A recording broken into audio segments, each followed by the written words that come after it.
नमस्कार। मृत्यु एक ऐसा सच है जिसे कोई भी झुठला नहीं सकता। गरुड़ पुराण में भी कहा गया है कि जिसने इस धरती पर जन्म लिया है उसकी मृत्यु निश्चित है। लेकिन मृत्यु और अंतिम संस्कार के बीच के समय का क्या होता है? देखिए, आमतौर पर तो अंतिम संस्कार जितनी जल्दी हो सके कर दिया जाता है, पर कुछ खास हालात ऐसे बन जाते हैं जब मृत शरीर को घर पर ही रखना पड़ता है और दाह संस्कार को कुछ समय के लिए टालना पड़ता है।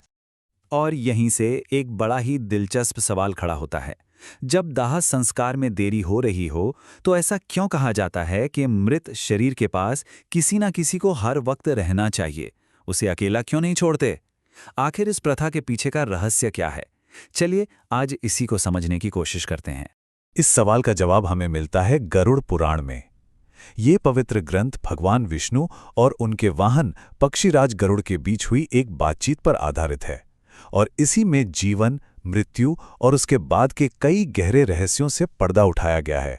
तो सबसे पहले ये समझना जरूरी है कि भाई वो कौन सी परिस्थितियां हैं जब दाह संस्कार को टालना ही पड़ता है। इसके पीछे मुख्य तौर पर दो कारण माने जाते हैं। पहला, अगर किसी की मृत्यु सूरज ढलने के बाद यानी सूर्यास्त के बाद होती है तो दाह संस्कार अगले दिन सूर्योदय के बाद ही किया जाता है। और दूसरा कारण है पंचक काल। अब ये पंचक काल क्या है?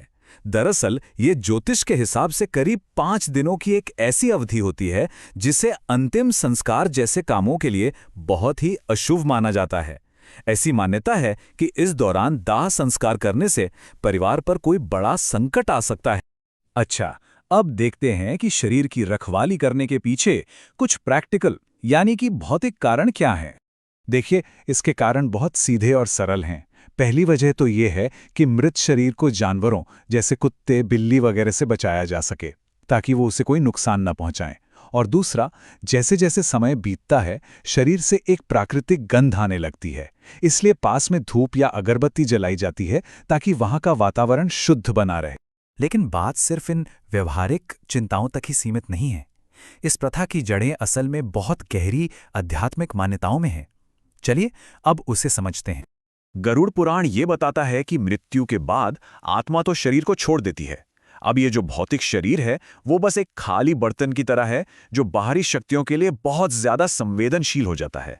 और यहीं एक बहुत ही गंभीर बात सामने आती है।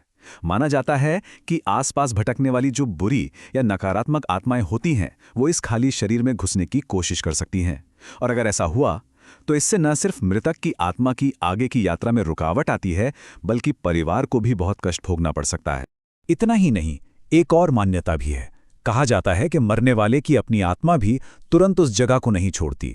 वो कुछ समय तक वहीं रहकर अपने परिवार और प्रियजनों को देखती रहती है। इसलिए शरीर के पास किसी का होना उस आत्मा के लिए भी एक तरह का सांकेतिक सहारा माना जाता है। तो ये तो साफ है कि इस पूरी निगरानी का सीधा संबंध आत्मा की आगे की यात्रा से है। अंतिम संस्कार के कुछ खास नियम हैं जिनका पालन करना आत्मा की शांति और मुक्ति के लिए बहुत जरूरी माना जाता है। मुखाग्नि कौन देगा, इसका एक स्पष्ट क्रम बताया गया है। ये अधिकार सबसे पहले बेटे का होता है। अगर बेटा मौजूद नहीं है तो भाई या भतीजा ये फर्ज निभा सकता है। और कई बार जब तक सही व्यक्ति आ ना जाए तब तक भी शरीर को घर पर रखा जा सकता है। और इन नियमों का पालन करना बहुत बहुत महत्वपूर्ण है। गरुड़ पुराण के हिसाब से सूर्यास्त के बाद दाह संस्कार करने से आत्मा को असुर या पिशाच योनि में जन्म मिल सकता है। अगर कोई गैर रिश्तेदार ये क्रिया करता है तो आत्मा को मुक्ति नहीं मिलती और वो यहीं भटकती रहती है। सिर्फ सही व्यक्ति के हाथों सही विधि से किए गए संस्कार ही आत्मा के लिए मोक्ष का दरवाजा खोलते हैं। तो अगर इन सब बातों को जोड़कर देखें तो मृत शरीर की रखवाली करना सिर्फ एक रस्म नहीं है बल्कि ये एक अंतिम कर्तव्य है। ये उस शरीर की व्यावहारिक देखभाल और आत्मा के आध्यात्मिक संरक्षण का एक बहुत ही गहरा संगम है। ये सम्मान और प्रेम जताने का एक आखिरी तरीका है। और ये सब हमें एक बहुत बड़े सवाल पर लाके छोड़ देता है। किसी भी समाज में मौत से जुड़े जो रीति रिवाज होते हैं वो आखिर उस समाज की जिंदगी, आत्मा और इस पूरे ब्रह्मांड के बारे में जो गहरी मान्यताएं हैं उनके बारे में क्या बताते हैं? इस पर विचार जरूर कीजिएगा।